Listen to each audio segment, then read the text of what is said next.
They say that the funerals of the very rich are not for mourning. They are theaters staged on manicured lawns under the indifferent gaze of ancient oaks. They are not for releasing grief, but for assessing power, for the silent renegotiation of alliances, and for ensuring that the family's darkest secrets are buried even deeper than the body in its polished mahogany casket. And at the funeral of Richard Alistair Sterling, the performance was flawless. The autumn air was crisp, the guests were somber and impeccably dressed, and the sorrow was as tastefully curated as the white roses that adorned the silver coffin. At the center of this cold, perfect picture stood Eleanor Sterling, Richard's widow of 30 years. Behind a black veil, her face was a mask of dignified grief, her posture unwavering, a marble statue of a woman who had lost her world.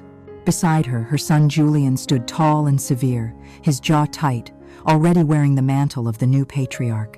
And lurking just behind him was Beatrice Sterling, the family's ancient matriarch, whose eyes, sharp and critical, were fixed not on her son's casket, but on the daughter-in-law she had always despised.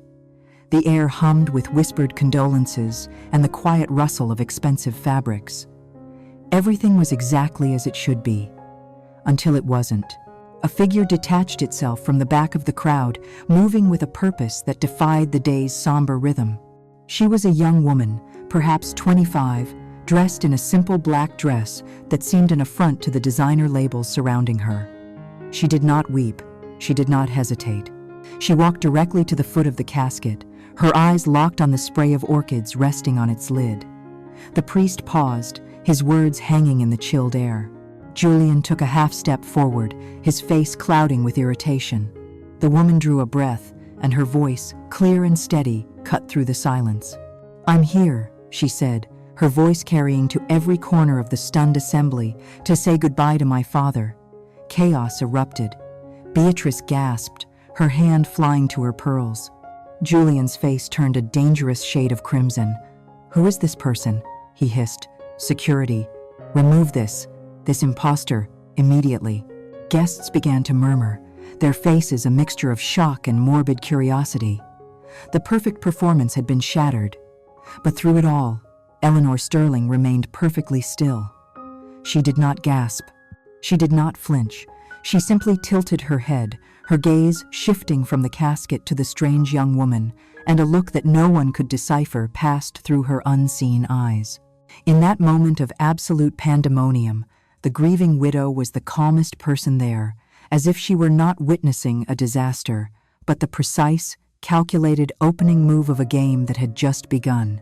To understand the unnerving calm of Eleanor Sterling as chaos bloomed at her husband's funeral, you must first understand the magnificent, suffocating cage in which she had learned to be so perfectly still.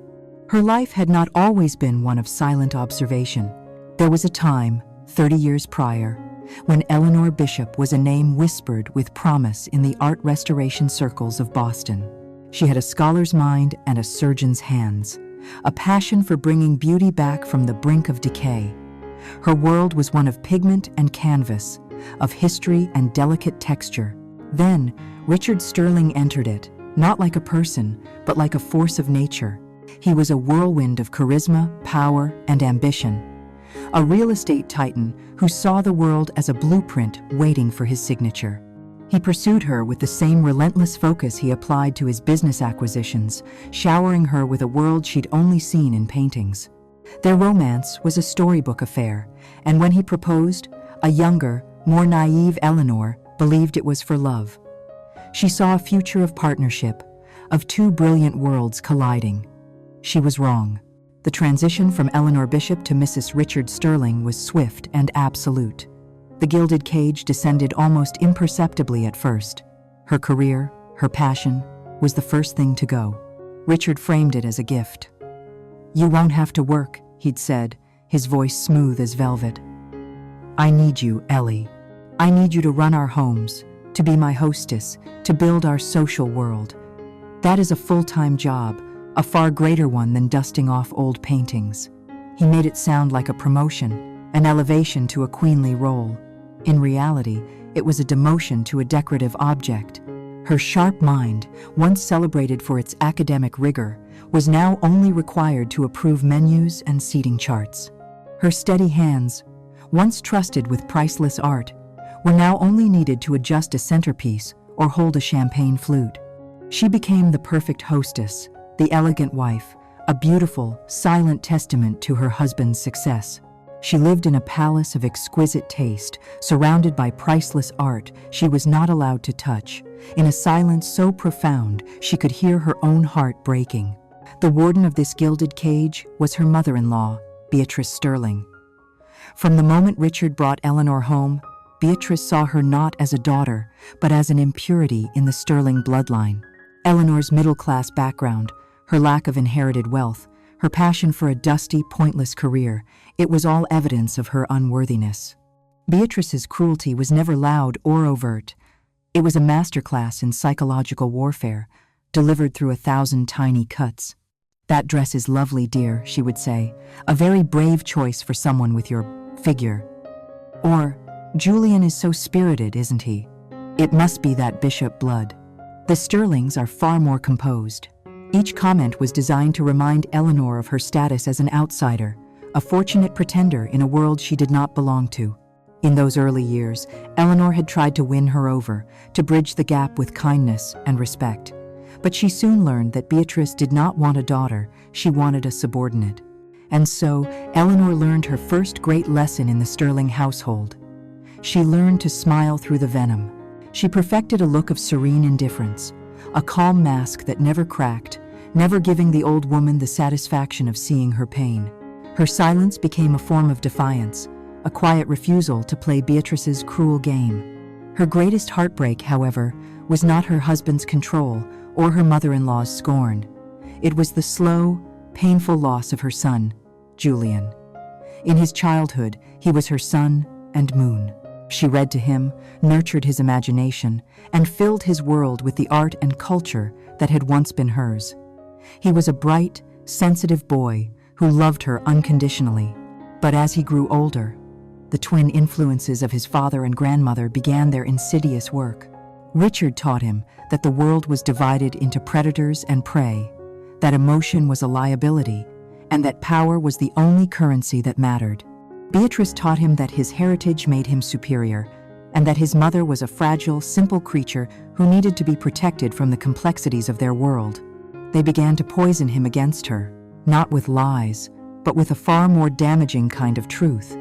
They reframed her gentleness as weakness, her artistic soul as frivolity, her love as something smothering. She remembered the exact moment the final wall went up. Julian was 16, home from his prestigious boarding school. She was telling him excitedly about a new exhibition at the museum, a retrospective of an artist he had once loved. He looked at her, his face a perfect mask of polite boredom, and said, "Mother, Father and I are trying to discuss the Hong Kong acquisition. It's complicated. You wouldn't understand." He didn't say it with malice. He said it with the casual, dismissive finality of his father. And in that moment, Eleanor realized she hadn't just lost her son to adolescence. She had lost him to the Sterling doctrine. He no longer saw her as a person, but as a peripheral character in his own grand story. The loss was absolute. She mourned the boy he was, and she did it silently, within the vast, empty halls of her perfect home. It was then that Eleanor Sterling ceased to be a victim. A person can only endure so much pressure before they either shatter or become diamond. Eleanor became diamond. Her quietness transformed from a shield of defense into a tool of observation. She accepted her role as the overlooked, decorative wife, and she weaponized it. While Richard, Julian, and Beatrice saw only a placid, compliant woman arranging flowers, she was listening. She was watching. She became a ghost in her own home, a silent registrar of every secret, every hushed phone call, every clandestine meeting. She would read the financial documents Richard left on his desk, not just the summaries he condescended to show her, but the detailed reports he assumed she couldn't comprehend. She learned the language of offshore accounts and shell corporations. She studied the subtle shifts in alliances at dinner parties, noting who was favored and who was being subtly pushed out. She saw the predatory ambition in Evelyn Reed's eyes long before anyone else did. They had all made the same fatal mistake. They assumed that because she was silent, she was deaf. They believed that because she was still, she was weak. They had no idea that for years, the queen in the gilded cage had not been sleeping. She had been studying the board, learning the game, and patiently waiting for her turn to play. The first true crack in the foundation of her marriage appeared not with the vulgar cliché of a lipstick stain or the scent of another woman's perfume, but with the crisp, sterile rustle of legal papers in the dead of night. It was a decade into their marriage. Julian was a boy of 9, sleeping soundly in his wing of the sprawling mansion, and Richard was away on a supposed business trip to Zurich. A storm raged outside, rattling the century-old windows of the Sterling estate, but inside Richard's private study, the air was unnaturally still. This room was his sanctuary, a fortress of dark mahogany, worn leather, and the faint, pleasant smell of scotch and success. Eleanor rarely entered it. It was, by unspoken rule, his domain. But the household accountant had called earlier, needing the location of a specific property deed for their tax filings, and Eleanor, the diligent manager of the Sterling domestic empire, had promised to find it. She moved through the silent room with a quiet efficiency, her fingers tracing the spines of leather-bound books, her eyes scanning the meticulously organized shelves. The deed was not where it should have been.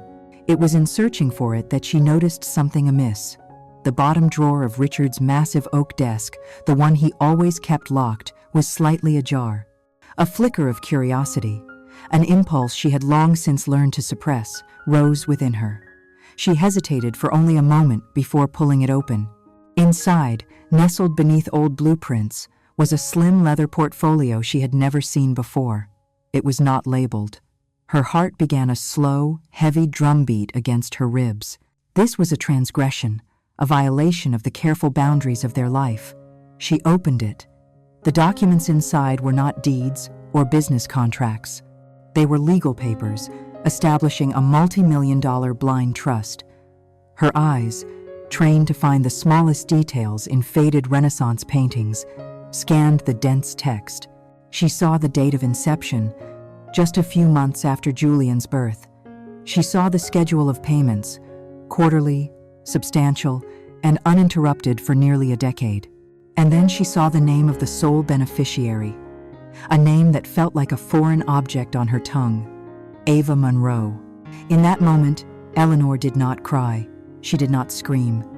The art restorer in her, the calm, methodical academic she used to be, took over. She carefully lifted the papers, feeling the weight of the lie they represented. This was not the messy aftermath of a fleeting affair. This was a structure, an institution, an entire, separate life, funded and managed with the same meticulous precision Richard applied to his skyscrapers. A daughter. He had a daughter.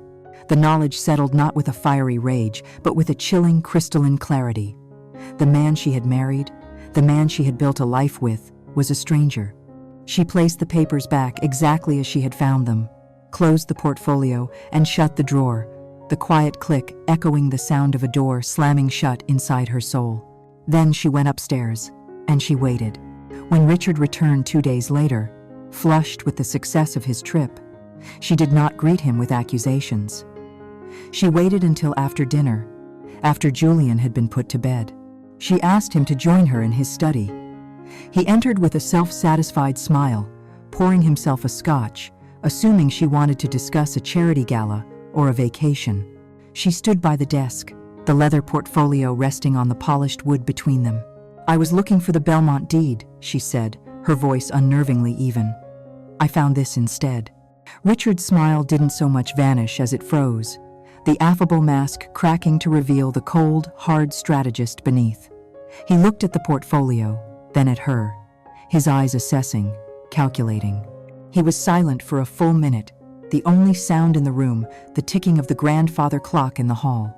He didn't deny it. He was too smart for that. Instead, he took a sip of his scotch and began the performance of a lifetime. "It was a mistake, Ellie," he began, his voice a low, intimate murmur. "A terrible mistake from a lifetime ago. Before you, really. Before us. It was the first lie, but not the last. The documents clearly stated the trust was created after their marriage, after their son was born. I was young, reckless, It meant nothing. When I found out about the child, I did what I thought was honorable. I provided for her. But I swear to you, I have never seen her. I ended it completely. My life, my real life, is here. With you, with Julian." He moved around the desk, trying to take her hands, but she kept them clasped behind her back. He shifted his strategy. "I kept it from you to protect you," he said, his voice laced with manufactured pain. "To protect our family. This world, Eleanor, is built on perception. The Sterling name means something. Can you imagine the scandal? The vultures in the press?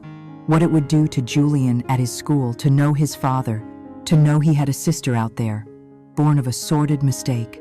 He was painting a picture of himself not as a betrayer, but as a noble protector, a king making hard choices to shield his family from an ugly truth. "We are a fortress, you and I," he whispered, standing before her. "This secret is just one of the walls. I need you to hold it with me. For Julian. For everything we've built." Eleanor listened to every carefully chosen word. She heard the lies woven between the half-truths.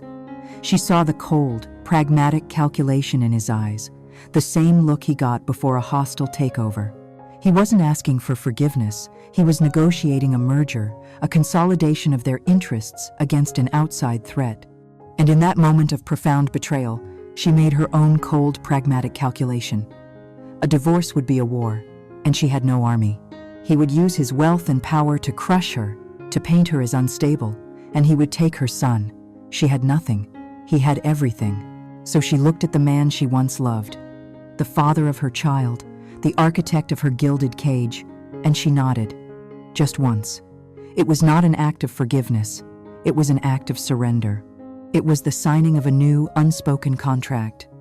From that night on, their marriage was no longer a partnership of the heart, but a partnership of secrets. Her love for him died in that study, and in its place, a long, cold vigilance was born. She had agreed to keep the wall of his fortress standing, but she would spend the rest of her life studying its every stone, searching for every crack, and waiting for the day when she might need to bring it all crashing down. Years passed in the silent, cold war of the Sterling marriage. The peace held, but it was the fragile, crystalline peace of a frozen lake, with a universe of darkness swirling just beneath the surface. Eleanor played her part to perfection. She was the gracious hostess, the supportive wife, the ever-present, yet ever-invisible matriarch. But her quietness had changed. It was no longer a passive defense, it was an active hunt. She was a sentinel, patiently scanning the horizon for the next lie, because she knew with the certainty of a survivor that the secret of Ava Monroe was not an isolated anomaly, but merely the first symptom of a much deeper disease. The primary vector of that disease, she would soon learn, was a woman named Evelyn Reed. To the world, and for a long time even within the walls of the Sterling estate, Evelyn was a paragon of modern corporate success. As the chief financial officer of Sterling Enterprises, she was brilliant, ruthless, and impeccably polished. Richard openly admired her, praising her financial acumen to his peers. He called her his secret weapon. In the early days, Evelyn had even made an effort to befriend Eleanor, discussing art and charity with a convincing warmth, always positioning herself as an ally, a fellow woman navigating a man's world. But Eleanor, a connoisseur of facades, always sensed something false in Evelyn's perfection. It was in the way her smile never quite reached her cold, assessing eyes. It was in the way she would defer to Eleanor in social situations, with a pantomime of respect that felt more like mockery. Eleanor watched her, filed her away, and waited. The whispers began as faint, discordant notes in the carefully composed symphony of their lives. There were the late-night meetings between Richard and Evelyn that stretched for hours, long after the rest of the executive floor had gone home. There was the way Julian, now a rising star in his father's company, began to parrot Evelyn's opinions.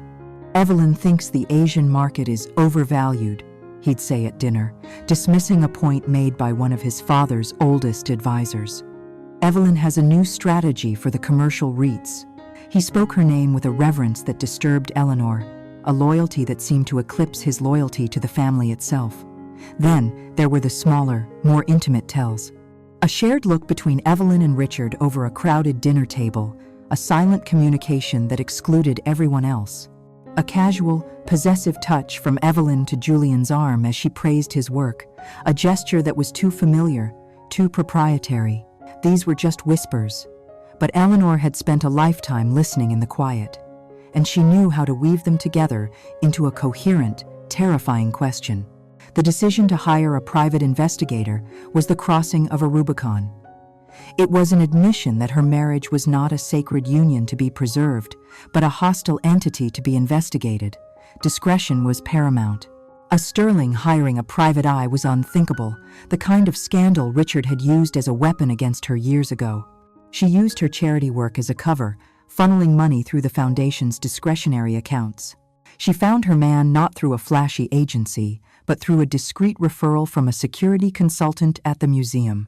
His name was Mr. Finch, a former MI6 agent with a bird-like watchfulness and a talent for becoming utterly forgettable. Their first meeting was in a quiet corner of a public library. Eleanor, dressed in a simple trench coat and headscarf, looked like any other woman. She was calm, precise, and clinical. She told him she was concerned about corporate espionage, that she wanted a simple loyalty and security check on a key executive, Evelyn Reed, and her son, who was being mentored by her. She gave him no hint of the personal betrayal she suspected. She was not a jealous wife. She was a concerned shareholder. Mr. Finch's first report arrived a month later, delivered in a plain manila envelope to a private post office box she had opened. It confirmed what she had already suspected, the affair. It was all there in stark black and white photographs. Richard and Evelyn checking into a boutique hotel in Greenwich, a stolen kiss in a darkened parking garage. It was sordid and predictable. And as Eleanor looked at the images of her husband's infidelity, she felt a surprising lack of emotion. There was a dull ache, yes, the ghost of an old wound, but there was no shock, no rage. An affair was a simple, common betrayal. It was almost a relief. But Eleanor knew this was only the surface. The affair was just a symptom. The real disease lay deeper. She sent Mr. Finch a simple, encrypted message. Ignore the personal. Focus on the money. Follow the corporate accounts. The second report came 2 months later, and this was the one that broke her. This was the one that shattered the frozen lake and plunged her into the icy darkness below. Mr. Finch had done his work well. He had unraveled a complex web of deceit that went far beyond a simple affair. He had found the offshore accounts she had seen hints of in Richard's papers. He traced a systematic siphoning of funds from Sterling Enterprises into a labyrinth of shell corporations registered in Panama and the Cayman Islands. These companies, with their anonymous directors, were then used to purchase assets, luxury apartments, art, private equity stakes, all held in a shadow portfolio. And the final beneficiaries of the trusts that controlled this secret, burgeoning empire were not Richard Sterling alone. They were Evelyn Reed and Julian Sterling. Eleanor sat in her silent, sun-drenched drawing room. The pages of the report spread before her like a death sentence. It was a blueprint for her own erasure. They weren't just cheating her. They were planning to leave her destitute, the widowed figurehead of a hollowed-out corporation, while they reigned over a new, hidden kingdom built with her money, her life's investment. But even that was not the cut that bled the most. It was Julian's name on those documents, her son, her boy. Every dismissive comment, every arrogant glance, every time he had chosen his father over her, it all snapped into horrifying focus. It wasn't the casual cruelty of youth. It was the calculated strategy of a co-conspirator. He didn't see a mother to be loved. He saw a liability to be managed and, eventually, discarded.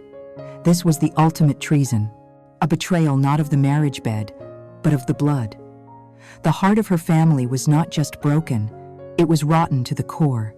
She sat there for hours as the sun set, the pages before her turning gray in the twilight. She did not weep. The capacity for tears had been burned out of her. In their place, something cold, hard, and unbreakable began to form. The web of whispers was now a map, and Eleanor Sterling, the silent queen, the ghost in the machine, now knew exactly where every strand of that web led. She finally had the truth, and with the truth came a new, terrible purpose. The decline began insidiously, not with a dramatic collapse or a single, definable event, but like a fog rolling in from the sea, slowly obscuring the formidable man Richard Sterling had always been. It started with moments of confusion. He, a man who could recall the fine print of a contract signed 20 years ago, would forget the name of a dinner guest. His legendary energy gave way to a profound, bone-deep weariness that sleep could not cure. The titan of industry, whose voice could command a boardroom of sharks into silence, would sometimes trail off mid-sentence, a look of bewilderment clouding his sharp features. The initial diagnosis from their longtime family physician, Dr. Albright, was inconclusive but worrying. He suggested a battery of tests, a specialist in neurology, but Richard never saw that specialist. Before the appointment could even be made, Julian and Evelyn staged their quiet coup. They moved with breathtaking speed and efficiency, cloaking their power grab in the language of love and concern. "Mother," Julian said, his hand on her shoulder in a gesture that was meant to look comforting but felt like a restraint. "You're too close to this, too emotional. We need to be objective for Father's sake." Evelyn was the voice of calm, lethal reason. "My own father went through something similar," she lied, her face a mask of practiced empathy. "The key is a calm environment, minimal stress. Dr. Albright is a fine GP, but he's old school. We've been recommended a top specialist, Dr. Hayes, who deals exclusively with these rapid decline syndromes." Dr. Hayes was young, ambitious, and his entire practice was funded by a medical foundation that was a subsidiary of a company Evelyn controlled. Dr. Albright, with his decades of history with the Sterling family and his inconvenient questions, was politely but firmly dismissed. The fortress walls had been breached, and Eleanor suddenly found herself on the outside. Her isolation was methodical and complete. The new medical team, a group of strangers with cold eyes and brisk manners, turned Richard's wing of the mansion into a sterile infirmary. Eleanor's visits were scheduled, shortened, and always supervised. "He's resting," the private nurse would say, blocking the doorway. "The doctor feels he's too agitated today." When she was allowed in, she would find Richard sedated, his eyes glassy and unfocused. He was a prisoner in his own bed, and she was a visitor in her own home. The vibrant, often infuriating man she had shared a life with was disappearing before her eyes, and she was forbidden from reaching for him. She tried to fight. She confronted Julian in the main hall, her voice low and trembling with a rage she had not felt in years. "What are you doing to him? What are those pills? He seems worse, not better." Julian looked at her with a chilling pity. "Mother, you're becoming hysterical. This is the nature of his illness. Dr. Hayes is managing his symptoms. Please, don't upset yourself, and more importantly, don't upset Father." She pleaded with Beatrice, hoping the primal bond of a mother might see what she saw. But Beatrice, utterly enthralled by her grandson's newfound authority, patted her hand with condescending reassurance. "Dear Eleanor, you must be grateful. Julian is shouldering this terrible burden for all of us. It is a son's duty to care for his father. You are not equipped for these unpleasant realities." Every door was closed to her. Every protest she made was twisted and used as evidence of her emotional instability, the very excuse they used to keep her away. She was trapped in a nightmare of their design, her powerlessness absolute. They had spent years casting her in the role of the fragile, decorative wife, and now she was forced to play it, even as she knew, with every fiber of her being, that her husband was not just dying. He was being ushered toward his death. In his rare moments of lucidity, Richard's eyes would find hers across the room, and in them, she saw not peace, but a terrifying, caged panic. He would try to speak, but the words were slurred, his hands weakly fumbling with the sheets. He was in there, the man she knew, trapped inside a failing body and a clouded mind, and he was trying to tell her something. It was during one of these visits, her heart aching with a complex grief for the betrayer who was now the ultimate victim, that she knew she could no longer be just a witness. She had to become an archivist of their crimes. Mr. Finch, her silent partner in the shadows, had provided her with a set of tools for just such a contingency. Among them was a recording device, no larger than a button, voice-activated and with a battery that could last for weeks. The next day, under the guise of bringing Richard a new cashmere blanket, she requested a moment alone with him. The nurse hesitated, but Julian, wanting to appear magnanimous, nodded his assent. 5 minutes, mother.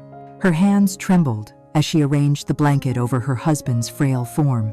While the nurse's back was turned for a moment, fetching a glass of water, Eleanor's hand slipped beneath the heavy mahogany nightstand, pressing the tiny, magnetic device firmly to the underside.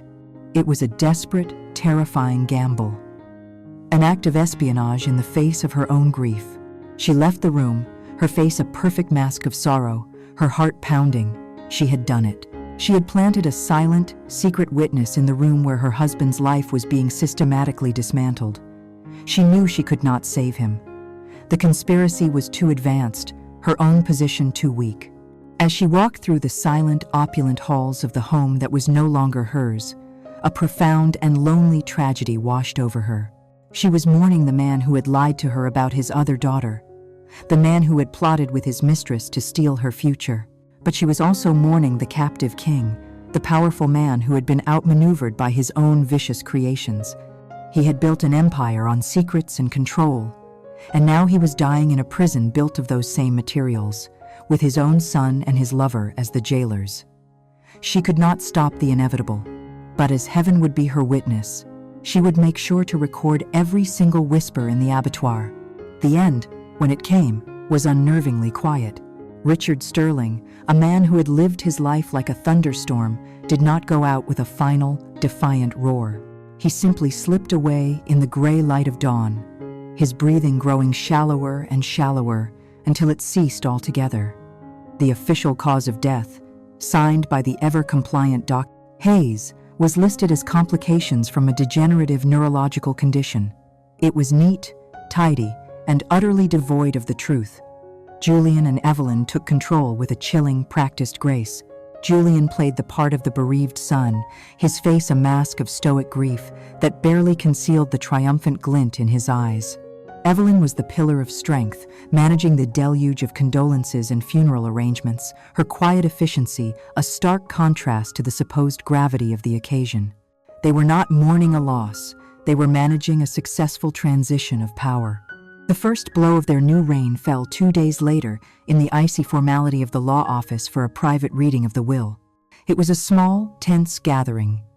Eleanor, Julian, a visibly frail Beatrice, and their respective lawyers. The air was thick with the scent of old paper and unspoken animosity. The lawyer cleared his throat and read from the document, a document Eleanor knew Richard had signed under duress, his mind already clouded by their chemical manipulations. The words were a final, posthumous act of cruelty. Eleanor was bequeathed the sprawling New England estate, a gilded cage she no longer wanted, and a financial stipend described as generous, just enough to maintain the pretense of her former life, but without a single share of company stock, without a single vote on the board. She was a queen without a kingdom, a salaried dependent. The entirety of Richard's vast fortune, his controlling interest in Sterling Enterprises, his art collections, his global property portfolio, all of it was to be consolidated into a single, ironclad trust. The trustees and sole beneficiaries were Julian Sterling and Evelyn Reed. She had been surgically, brutally, excised from the legacy she had spent 30 years helping to build. As the lawyer's voice droned on, Eleanor felt a strange calm settle over her. Julian and Beatrice glanced at her, their expressions a sickening blend of feigned sympathy and smug victory. They expected tears, a hysterical outburst, the impotent rage of a spurned woman. They saw none of it, because Eleanor was not in shock. She was not even surprised. This document was not a revelation. It was a confirmation. It was the final, neatly typed piece of evidence of their grand conspiracy. And as she sat there, poised and silent in her custom-made mourning dress, the last vestiges of Eleanor the victim withered and died. The soft, aching grief for the man Richard had been, and for the son she had lost, did not vanish. Instead, it underwent a powerful alchemy. It was compressed, superheated by the sheer force of their betrayal, and it crystallized into something new, something cold, clear, and diamond-hard. Her sorrow had become her resolve. Her pain had become her purpose. The grieving widow was gone. In her place sat the architect of a justice they could not yet imagine. In the days leading up to the funeral, while Julian and Evelyn were busy curating the public performance of their grief, Eleanor retreated to her silent wing of the house. But it was no longer a sanctuary of quiet suffering. It had become a war room. Her first move was to retrieve the tiny recording device from her husband's deathbed. In the chaos of the undertakers and cleaning staff, it was a simple, unnoticed act. That night, she sat in the dark, a pair of delicate headphones over her ears, and she listened. She heard the dispassionate voices of the nurses reporting Richard's vital signs. And then, she heard the voices of the conspirators. She heard Julian, impatient, asking the doctor how much longer he thought it would be.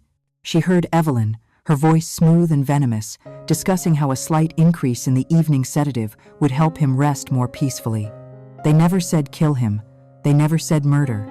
But it was there, in the cold, clinical discussion of managing his decline, of ensuring his final days were quiet and free of any inconvenient clarity. It was the sound of a slow, medical execution. This recording was not just evidence, it was their confession. Her next call was to Mr. Finch. The mission had changed. "This is no longer a surveillance operation," she told him, her voice low and steady over the encrypted line. "It is now discovery and preparation. I want every piece of financial data you have, every offshore account, every wire transfer, cross-referenced and authenticated by the best forensic accountants you can find. I want a complete schematic of their shadow empire. Spare no expense." Her final move was the most audacious. She knew the financial crimes and the medical malfeasance were complex, easy for clever lawyers to obscure and deny. She needed something else. She needed an event, a catalyst, a human bomb that would detonate in the center of their carefully constructed stage and expose the rot for all to see. She needed Ava Monroe. Using the trust fund documents she had copied all those years ago, she gave Mr. Finch the scant details she possessed. It took him less than 48 hours to find her. Ava Monroe was living in a small studio apartment in Chicago, working 2 jobs as a bartender and a freelance graphic designer to make ends meet. She was fiercely independent, talented, and carried a deep, simmering resentment for the mythical, powerful father who had paid to keep her a secret. She was perfect. Eleanor knew a direct approach was impossible. An offer of money would be seen as a bribe, a trick.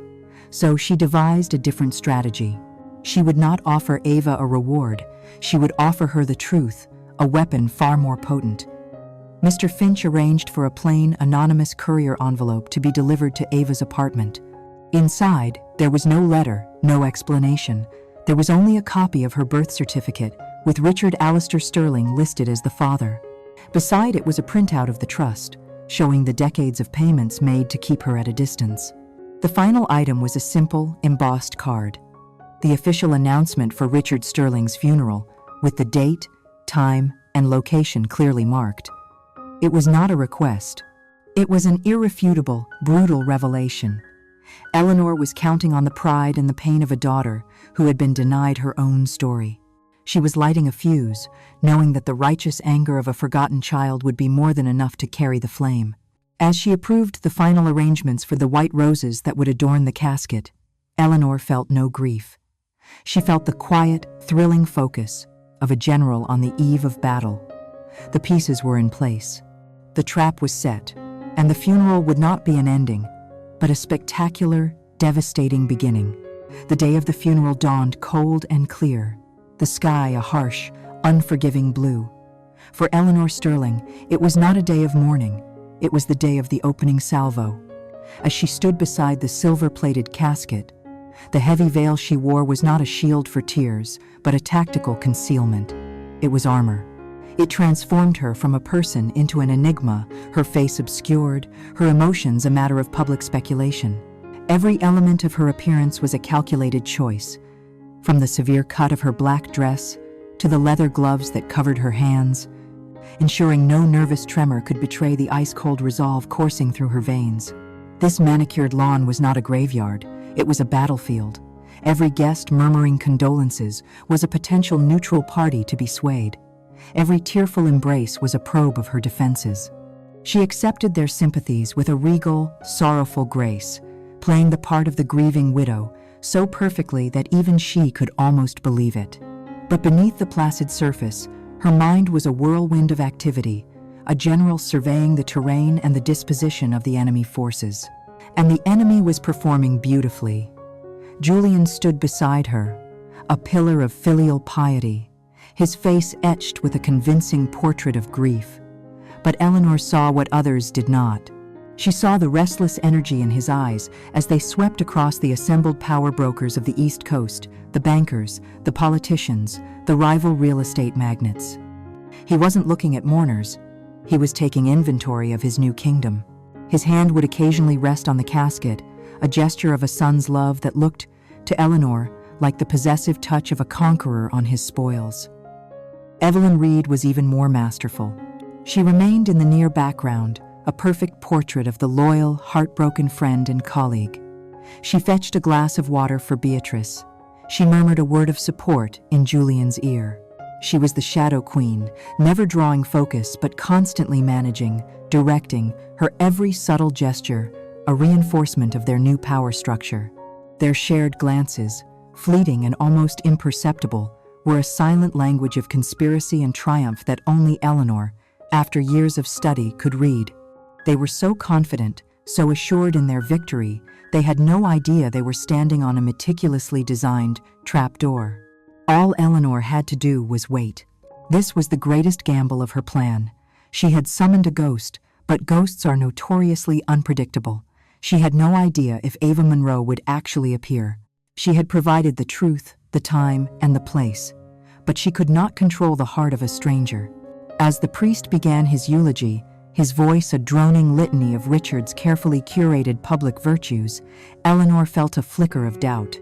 The minutes stretched into an eternity. The assembled guests shifted their weight. Julian's jaw was tight. Evelyn's composure was flawless. Beatrice dabbed at dry eyes with a lace handkerchief.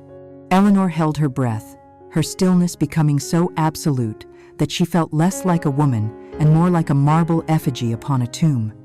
She had rehearsed every possibility. If Ava made a scene, Eleanor would remain a beacon of calm. If Ava approached her with accusations, Eleanor would respond with quiet dignity. Her role was to be the fulcrum, the still point around which the storm would break. But first, the storm had to arrive. And then she saw her. A flicker of movement at the periphery, a figure in a simple black dress, purposefully detaching from the anonymous crowd. It was her. Eleanor's heart gave a single, hard thud against her ribs. She watched Ava's approach, not with shock, but with the critical eye of an artist assessing her creation. The girl was bolder than she had imagined. There was no hesitation in her stride, no fear in her eyes. She carried herself with a defiant pride, her chin held high, Richard's chin. Eleanor could see him in the stubborn set of her jaw, in the intensity of her gaze. For a fleeting second, a genuine pang of sorrow struck Eleanor. Sorrow for this girl who had inherited all of her father's fire and none of his fortune. Sorrow for the life she had been forced to live in the shadows. But it was immediately replaced by a cold, clinical focus. The weapon was on the field. The ghost had come to the feast. When Ava stopped before the casket and her voice, clear and steady, sliced through the priest's eulogy, the effect was more spectacular than Eleanor could have hoped. "I'm here to say goodbye to my father." It was a detonation. The carefully constructed stage of dignified mourning exploded into a pandemonium of whispers, gasps, and horrified stares. And Eleanor watched, a detached observer at the center of the blast. She saw the blood rush to Julian's face, his handsome features twisting into a mask of pure fury. His reaction was immediate, instinctual, and utterly revealing. "Security! Get this! Woman out of here!" He didn't ask who she was. He didn't question her claim. He went straight to violence, to suppression. He looked not like a grieving son defending his father's memory, but a tyrant silencing a dissenter. It was perfect. She saw the flicker of pure, unadulterated panic in Evelyn Reed's eyes. For 1/10 of a second, the mask of the unflappable CFO slipped. This was a hostile variable she had not accounted for in her risk assessment, and it terrified her. Then, just as quickly, the panic was gone, replaced by a cold, reptilian fury. Beatrice's reaction was pure theater, a sputtering, outraged squawk about decorum and bloodlines, which only served to make her look ridiculous and cruel. Through it all, Eleanor did not move. She did not speak. Her inaction was her masterstroke. Every head turned toward her, the widow, the wronged wife, expecting her to be the chief defender of her husband's honor. They expected her to deny the claim, to join Julian in casting the woman out. Her silence did the opposite. It was a question mark thrown into the heart of their certainty. Her stillness was a vacuum into which all their assumptions collapsed. It gave a strange, powerful legitimacy to Ava's presence. Why isn't she saying anything? The whispers now had a new, urgent focus. Did she know? By refusing to play her assigned part, she had become the most powerful person there. She was no longer just the grieving widow. She was a mystery. The first shot had been fired, the enemy forces were in disarray, and the architect of it all had not uttered a single word. She simply stood, a black-clad statue of sorrow and silence, and let the beautiful, glorious chaos she had unleashed wash over them all. The funeral ended not with a somber prayer, but with an explosion of scandal that sent the guests scattering like startled birds. The traditional post-funeral reception at the Sterling Mansion was a masterclass in morbid hypocrisy. The assembled elite of New England society, who moments before had been performing their grief, were now huddled in small, buzzing clusters, their faces alive with a voracious, predatory curiosity. They were no longer mourning the passing of Richard Sterling. They were feasting on the birth of a spectacular drama. The air, which should have been thick with the scent of lilies and remembrance, was instead electric with gossip, the name Ava Monroe whispered in every corner. Eleanor moved through the crowd, a serene, tragic island in a sea of speculation, accepting condolences that were now laced with prying questions, and offering nothing in return but her veiled, inscrutable silence. When the last of the gossiping guests had finally departed, the heavy oak doors of the mansion closed, sealing the 4 remaining Sterlings and their viper in residence. Evelyn Reed inside a pressure cooker of rage and recrimination, the facade of family unity disintegrated instantly. Julian, his face pale with fury, paced the length of the grand library like a caged panther. An absolute disaster, he seethed, slamming his fist on a marble mantelpiece. We were made to look like fools in front of everyone who matters. And you? He spun on Eleanor, his voice dripping with contempt. You just stood there. You said nothing. Your silence was an accusation. It made us look guilty. Beatrice, slumped in a wingback chair and clutching a glass of brandy, echoed his sentiment. She has always been a disgrace to this family's name, she rasped, her eyes venomous, letting that creature speak and not saying a word. It's as if you invited her yourself. Evelyn, ever the strategist, ignored the hysterics and was already in damage control mode, her phone pressed to her ear as she spoke in low, urgent tones to their head of PR. We need to get ahead of this, she said, finally ending the call and turning to the room. We issue a statement tonight. We deny it unequivocally. We paint her as a disturbed, opportunistic fraud. We leak to the press that she has a history of this sort of thing. We bury her. But Eleanor, who had been watching their predictable outbursts with the detached patience of a bomb disposal expert, finally spoke. Her voice, when it came, was not loud, but it cut through their anger with the clean, sharp edge of cold steel. And what will that accomplish? She asked quietly. Julian stopped pacing. Evelyn's eyes narrowed. It will make us look defensive, Eleanor continued, her tone one of calm, irrefutable logic. It becomes a messy, public battle, her word against the powerful Sterling family. Who do you think the public will root for? You will make her a martyr. You will turn a one-day scandal into a month-long media circus, and you will do it on the eve of taking over the company. It's reckless. Julian bristled, about to retort, but Evelyn held up a hand, intrigued despite herself. Then what do you suggest, Eleanor? She asked, her voice laced with suspicion. Eleanor met her gaze, the grieving widow suddenly replaced by a shrewd counselor. "You don't fight her in the press," she said. "You disarm her with transparency. You remove all doubt, permanently and legally. You contact her, through lawyers, and you make her an offer. You express your certainty that she is mistaken, but in the interest of clarity, you will fund a medically certified, legally binding DNA test." A slow, predatory smile spread across Julian's face.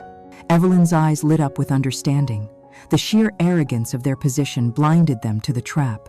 They were so utterly convinced of their own narrative that this girl was a nobody, a random grifter, that the possibility of her claim being true did not even register as a remote risk. To them, the test was not a gamble. It was a formality, a brilliantly theatrical way to prove their point and legally gag her forever. "It's perfect," Julian breathed, his anger replaced by a cruel excitement. "We'll prove she's a liar, and then we'll sue her for defamation." Evelyn nodded, seeing the strategic brilliance of the move from her own perspective. "It's proactive. It shows we have nothing to hide. The board will see it as decisive leadership." Beatrice, satisfied, sank back into her chair. They had fallen for it, hook, line, and sinker. They did not see what Eleanor saw. They did not understand that her goal was not to win the immediate battle, but to stall the entire war. A legitimate legal challenge from a confirmed biological heir would be a wrench in the gears of their well-oiled machine. The execution of the fraudulent will would grind to a halt. The probate court would be forced to intervene. The transfer of assets into their impenetrable trust would be frozen, leaving their entire shadow empire vulnerable and exposed while the claim was investigated. Eleanor had just bought herself the one thing she needed more than anything: time. In the weeks that followed, as the lawyers drafted agreements and a court-appointed lab was selected, Eleanor made her next set of subtle moves. She arranged a quiet lunch with Maxwell Colton, the oldest and most respected member of the Sterling Enterprises board. He was a man of old money and deep integrity, a loyal friend of Richard's, who had privately expressed his reservations about Julian's readiness to lead. Over tea and sandwiches, Eleanor put on the performance of her life. She was not a strategist. She was a worried mother and a bewildered widow. "I'm so concerned, Maxwell," she sighed, her voice trembling just enough. "Julian is so angry lately, and he relies so heavily on Evelyn's judgment. It all feels so rushed, so unlike Richard's deliberate way of doing things. This unfortunate business with that young woman, Julian's aggression is making everything so much worse." She planted the seeds of doubt masterfully, never making an accusation, but painting a portrait of a reckless heir and an overambitious CFO. She was isolating them, framing them as a unit, while positioning herself as the guardian of Richard's true, stable legacy. The tremors from the funeral had not ceased. They had simply gone underground, and Eleanor was now directing them, creating fault lines that ran directly beneath the feet of her enemies. They were all waiting for a DNA result to give them a victory, never realizing that the result itself didn't matter. The game had already been decided, and the trap she had laid was about to snap shut. The DNA results arrived not with a bang, but with the quiet, lethal efficiency of a stiletto blade sliding between the ribs. The email from the lab landed in the inboxes of the respective legal teams, its clinical language delivering a verdict that shattered the arrogant confidence of Julian Sterling and Evelyn Reed. Paternity was confirmed to a certainty of 99.99%. Ava Monroe was, without any shred of legal or scientific doubt, the daughter of Richard Sterling. The news sent a shockwave through their camp. Panic, a foreign and unwelcome emotion, began to curdle their strategic certainty. Their narrative was in ruins. The girl was not a fraud. She was a legitimate heir, a legal time bomb who could now tie up Richard's estate in court for years, freezing the very assets they needed to consolidate their power. Their carefully planned timeline for a seamless transfer of wealth and control was now a smoldering wreck. Their reaction was not to retreat or renegotiate. Cornered animals, they chose to attack.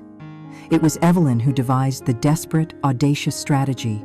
"The estate is going to be a mess," she said, her voice tight with a controlled fury, pacing the length of Richard's former office in Sterling Tower. The board will get nervous. Rumors will spread.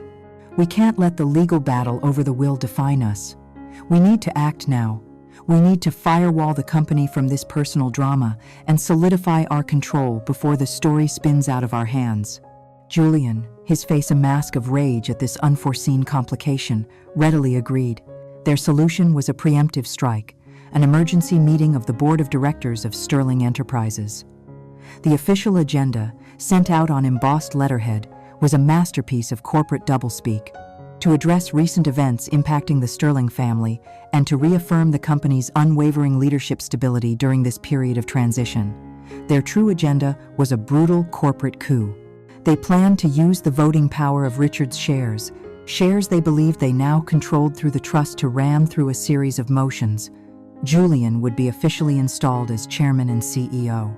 Evelyn would be promoted to chief operating officer. And, most importantly, the few remaining board members loyal to the old guard, like the increasingly skeptical Maxwell Colton, would be summarily dismissed. It was a blitzkrieg, designed to make their power in the company an unassailable fact before the legal war over the estate could even begin. The boardroom on the 70th floor was a theater of tension. It was a cold, sterile space of glass and chrome, dominated by a monolithic black granite table that reflected the nervous faces of the men and women seated around it. The board was divided. The younger members, installed by Julian, looked eager and supportive. The older members, men like Maxwell Colton, looked grim and wary. At the head of the table, Julian and Evelyn projected an image of absolute, unshakable authority, a carefully constructed facade to hide their gnawing panic. The seat to Julian's right, his mother's traditional place as the founder's widow, sat conspicuously, insultingly, empty. Julian cleared his throat, tapping a pen on the table to call the meeting to order. "Ladies and gentlemen," he began, his voice resonating with a false confidence. "Thank you for coming on such short notice. In light of recent events, it is imperative that we—" He never finished the sentence. At that exact moment, the heavy double doors at the far end of the boardroom swung silently open. Every head turned. Standing in the doorway was Eleanor Sterling. The shock in the room was electric, a palpable jolt of surprise and confusion. This was not the woman they had last seen at the funeral. The grieving widow in her somber black silks was gone. In her place stood a figure of immense, intimidating power. She wore a tailored suit of sapphire blue that seemed to draw all the light in the room. Her hair was swept back, her face was not hidden behind a veil, and her eyes, clear and cold as a winter sky, swept across the faces at the table. She was flanked by two men, her lawyer and the quiet, bird-like Mr. Finch, who carried a slim leather briefcase. She was not a mourner, she was a monarch who had come to reclaim her throne. Julian was the first to find his voice, a mixture of anger and disbelief. "Mother, this is a private meeting of the board. This is no place for you, please." Eleanor did not respond. Instead, she gave a slight, almost imperceptible nod to her lawyer. He stepped forward and placed a bound document on the granite table before the board's startled corporate council. "Mrs. Sterling is not here as a guest or as an observer," the lawyer announced, his voice calm and authoritative. "She is here in her capacity as the majority voting shareholder of Sterling Enterprises." A wave of confused murmurs rippled through the room. Julian let out a short, derisive laugh. "That's absurd. The will was perfectly clear. The estate, and all controlling shares, are held in trust." "That is correct," Eleanor's lawyer continued, regarding the shares as financial assets. "However, we are not talking about assets, we are talking about voting rights." He gestured to the document. "This is a binding and irrevocable shareholder agreement, executed by Richard and Eleanor Sterling 15 years ago, and held in a sealed escrow account with a third-party firm. It was designed by Mr. Sterling himself as a fail-safe to protect the company's long-term stability. It contains what is colloquially known as a dead man's switch." He paused, letting the weight of his words settle. "The clause is activated upon Mr. Sterling's death if, and only if, there is a clear attempt by any board member or designated heir to seize control in a manner deemed reckless or detrimental to the company's core interests. Your actions over the past month, Mr. Sterling, the alteration of your father's will, the isolation of your mother, and the calling of this very meeting to consolidate power and purge dissenting board members have, I'm afraid, perfectly fulfilled the activation criteria. The color drained from Julian's face. Evelyn looked as if she had been struck by lightning, her mouth slightly agape, her brilliant mind for once utterly paralyzed. Richard. It was Richard. From beyond the grave, the old king, with one final, brilliant act of foresight, had checkmated them. He had seen the reckless ambition in his own son and had forged a secret weapon, entrusting it not to the son he groomed, but to the wife he had so profoundly underestimated. The power in the room didn't just shift, it underwent a seismic, violent reversal.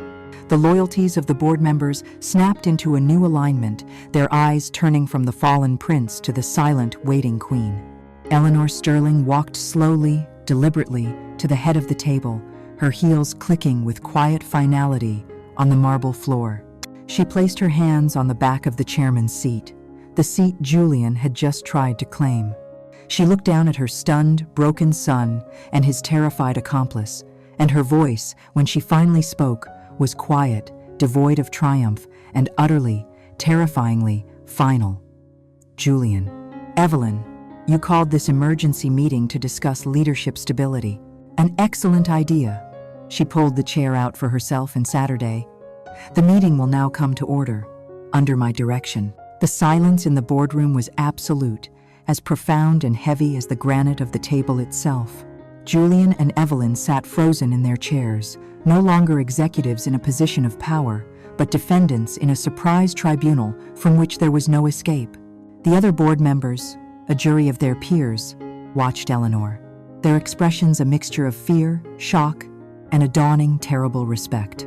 Eleanor Sterling, now seated in the chairman's seat, did not savor the moment. Her face was calm, impassive, like a surgeon before a complex and necessary incision. She gave a small, deliberate nod to Mr. Finch. This was not to be a shouting match of accusations. It was to be a clinical, systematic dissection of a betrayal. Mr. Finch, no longer the forgettable man from the library, but an instrument of meticulous justice, connected his laptop to the room's integrated projection system. The large screen at the end of the boardroom, which moments before was set to display Julian's triumphant corporate vision, now flickered to life with the cold, hard geometry of a conspiracy. The first slide was a complex flowchart, a spider's web of shell corporations and offshore holding companies, all originating from a single source: Sterling Enterprises. With the calm, detached voice of an academic presenting a thesis, Mr. Finch began to speak. He walked the stunned board members through a decade of systematic looting. He showed them the inflated invoices from phantom consulting firms, the exorbitant fees paid for non-existent services, all approved by Evelyn Reed. He followed the money as it was wired from the corporate accounts to shell companies in jurisdictions with lax oversight. And then, with a click of his mouse, he unveiled the final, damning layer of the web. He produced incorporation documents, bank mandates, and trust agreements that unequivocally linked the beneficial ownership of this entire shadow empire to two names: Evelyn Reed and Julian Sterling.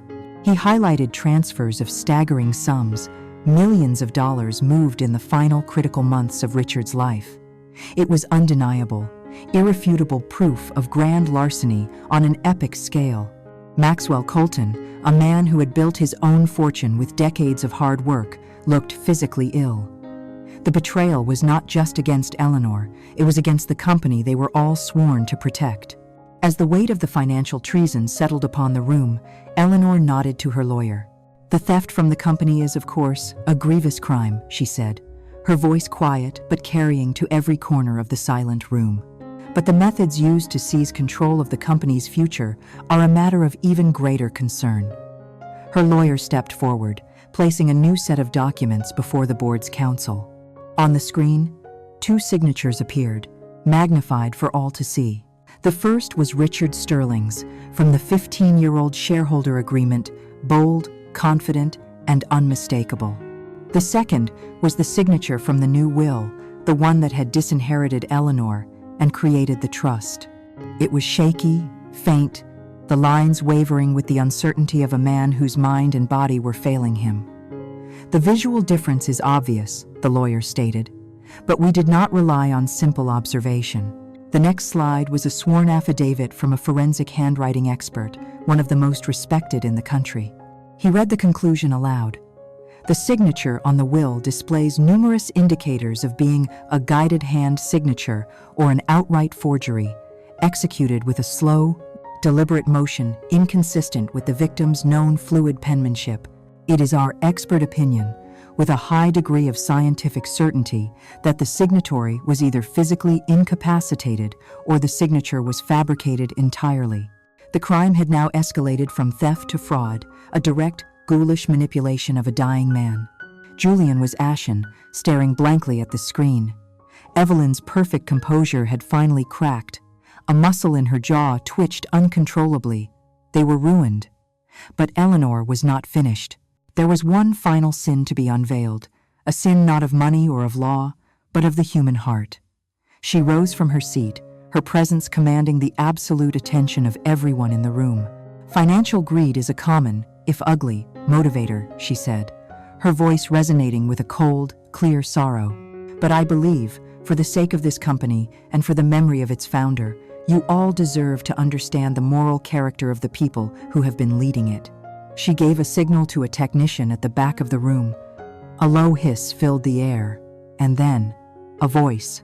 It was Julian's, impatient and sharp, captured with perfect clarity by the tiny device she had hidden. "How much longer does he think it will be? This is dragging on." Then, Evelyn's voice, smooth, cold, and utterly terrifying. "The doctor says it's a matter of weeks. I spoke with the nurse. We're going to increase his evening sedative. It will help him rest more peacefully. We can't afford any difficult moments of clarity right now. It would be too stressful for him." Julian's voice again. "And Mother? Is she still making a fuss?" Evelyn's reply. "Eleanor is an emotional creature. She's being managed. Once this is all over, she'll settle into her new reality." The recording ended. The silence that followed was not empty. It was thick with horror and disgust. This was not a confession of murder, but something more insidious. It was the sound of two predators calmly discussing the managed extinction of a human life for their own convenience. It was the final, absolute evidence of their soullessness. In that moment, Julian and Evelyn were no longer colleagues or criminals. They were monsters. No one could look at them. Maxwell Colton slowly removed his glasses and rubbed his eyes as if to wipe away the filth he had just heard. Julian finally broke, slumping in his chair, a defeated boy stripped of all his power and pride. Evelyn stared at Eleanor, her eyes wide with the pure, primal terror of a creature that has been outwitted, exposed, and is now facing its own annihilation. Eleanor Sterling stood at the head of the table, her face a mask of cold, righteous authority. The unveiling was complete. The sins were laid bare. She did not need to call for a vote. She did not need to raise her voice. She simply passed judgment. "This meeting was called to ensure the stability of Sterling Enterprises," she declared, her voice ringing with the finality of a gavel strike. "It is now clear where the threat to that stability lies. Security will escort Mr. Sterling and Miss Reed from the building. Their access to all company property is revoked, effective immediately." She then turned her gaze to the rest of the board. "Our company needs a leader of integrity and experience to guide us through this transition. The board will now vote to appoint an interim chairman and CEO. I nominate Maxwell Colton." Her victory was not a fiery explosion of revenge. It was a cold, silent, and devastatingly precise act of justice. The coup was over.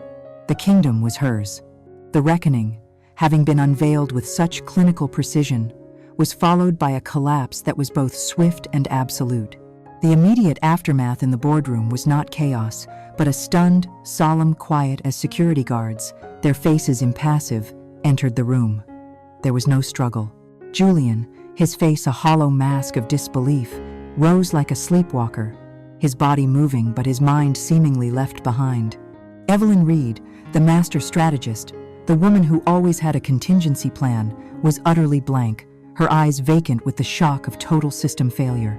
Their walk from the boardroom to the elevator was a silent, humiliating parade of their downfall. They passed secretaries who stared with wide, curious eyes, past executives who quickly averted their gaze. Their keycards were deactivated, their corporate phones were taken. In the space of 10 minutes, they were transformed from the heirs of an empire into non-persons, ghosts haunting the halls they had, just that morning, believed they owned. The glass and steel tower had already erased them. In the days that followed, the private corporate drama became a very public legal spectacle. Armed with the mountain of irrefutable evidence Eleanor's team had compiled, the district attorney's office moved with remarkable speed. There were no dramatic confrontations, no high-speed chases. The law, when it finally comes for the powerful, is often a quiet, bureaucratic affair. Warrants were issued. Julian was arrested not in a boardroom, but in the grand foyer of the Sterling mansion, the very home he had tried to steal, the indictment read to him under the stoic gaze of his ancestors' portraits. Evelyn was taken from her starkly modern apartment, her minimalist sanctuary of white walls and clean lines now sullied by the grim reality of handcuffs and Miranda rights. The press, naturally, was a frenzy. The story of the Sterling family's spectacular implosion, a feast for the hungry wolves of the 24-hour news cycle. Amid the storm, Eleanor moved with a quiet purpose, tying up the last, painful loose ends of her old life. She went to visit Beatrice. She found the old matriarch, not in her stately drawing room, but in her private chambers, looking impossibly small and ancient in a vast, silk-draped bed. The fire was gone from her eyes, replaced by a milky, bewildered grief. Her family name, the edifice upon which she had built her entire identity, was now synonymous with scandal and crime. She tried to rally one last spark of her old venom. "You did this," she whispered, her voice a dry rasp. "You destroyed your own son, your own family." Eleanor stood at the foot of the bed, not as a daughter-in-law, not as a victim, but as a dispassionate arbiter of a truth that had been too long denied. "I did not destroy Julian, Beatrice," she said, her voice even and devoid of malice. "I simply showed him what he had become. He and Evelyn built their prison of lies for years, brick by brick, in the dark. All I did was turn on the light." She informed Beatrice, gently but firmly, that arrangements had been made for her to move to a luxurious, private care facility on the coast. She would be comfortable. She would want for nothing, but her time as the queen mother of the Sterling dynasty was over. It was a quiet, merciful exile, a final, necessary amputation of the family's rotten roots. Her meeting with Ava Monroe took place not in a cold law office, but in the neutral territory of a private suite at a downtown hotel. Ava, now a reluctant celebrity, the Sterling secret heiress of tabloid headlines, was wary, her posture defensive. She was a woman whose life had been turned upside down by a truth she had both craved and dreaded. Eleanor did not offer apologies or platitudes. She offered justice. Her lawyers presented Ava with a settlement offer that went far beyond the original secret trust. It was a formal, public acknowledgement of her paternity and a substantial, equitable share of the Sterling estate. It was not a gift. It was her birthright, finally delivered. Ava studied the documents, then looked at Eleanor, her eyes searching. "Why?" she asked, the question hanging in the air.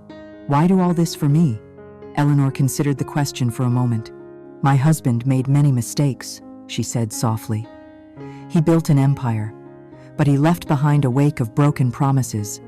The money is just bricks and mortar. Fulfilling a promise, even decades late, is the only thing that has any real value. It was the truth. You deserved the truth." Ava accepted. She would leave, her future finally, financially secure, but the empty space her father had left in her life remained, a ghost that no amount of money could ever fully exorcise. Finally, it was over. The traitors were facing the cold machinery of the law. The company was in the steady hands of Maxwell Colton. The family name was in tatters, but the business itself, the foundation of it, would survive. The last of the ghosts had been given their due. And Eleanor Sterling, the architect of it all, was left standing alone in the deafening silence of her victory. She walked through the vast, empty rooms of the Sterling mansion. The objects were the same, the priceless paintings, the antique furniture, the crystal chandeliers, but their meaning had changed.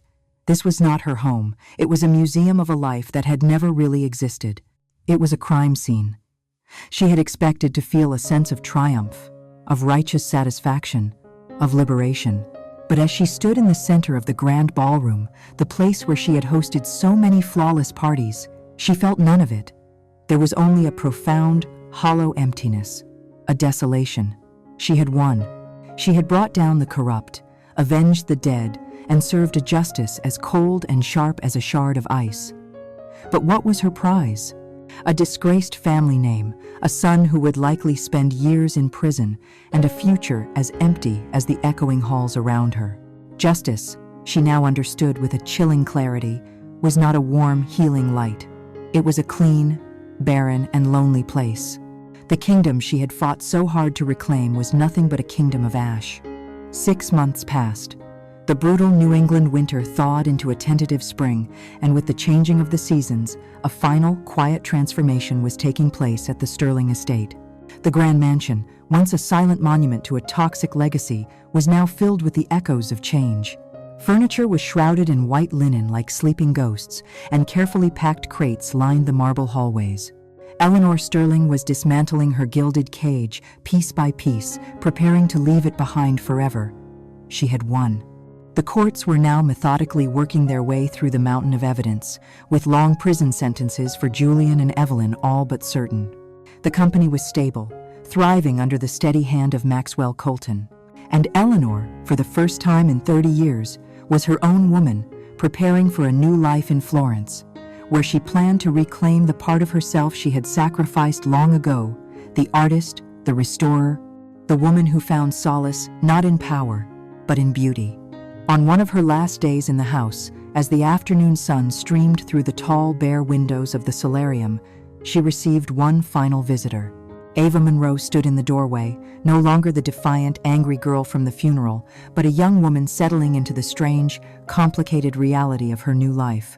She had used a portion of her inheritance to start a small foundation for aspiring artists from low-income backgrounds, a quiet act of rebellion against the world of cutthroat commerce her father had represented. They sat amongst the potted lemon trees, two women bound by the legacy of a man they had known in profoundly different, yet equally painful ways. They spoke for a time of their futures, of art, of new beginnings. But as Ava prepared to leave, she paused, her expression clouded by a question that had clearly haunted her for months. "There's one thing I've never understood," she said, her gaze direct and searching. "That day, at the funeral. You were the only one who wasn't surprised. While everyone else was screaming and shouting, you were just watching. It was as if you knew I was going to be there. As if you were waiting for me." Eleanor looked out at the budding gardens, a faint, melancholic smile touching her lips, the final secret, the one she had held closest of all. She decided, in that moment, that the truth, in its entirety, deserved to see the light. "I was waiting, Ava," she said softly, "because I was the one who summoned you." Ava stared, confused. "The envelope? The documents? That was from you?" Eleanor shook her head. "That was merely the invitation. My involvement in your life began much, much earlier. More than 20 years ago, in fact." She told Ava the final, hidden story.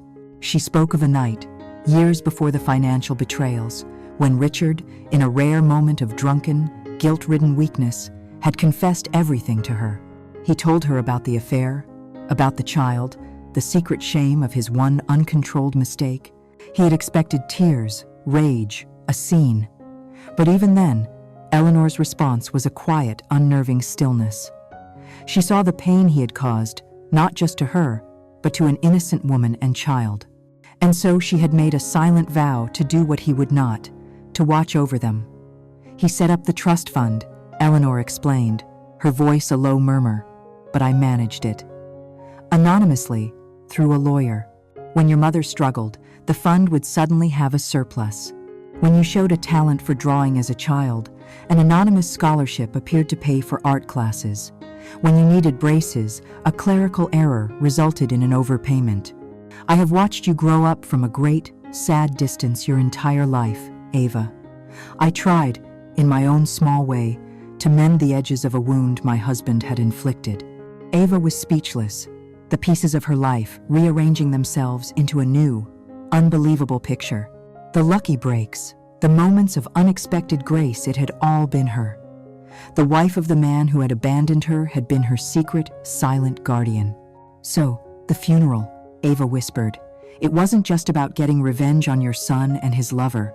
No, Eleanor replied, her eyes clear and filled with a profound, weary honesty.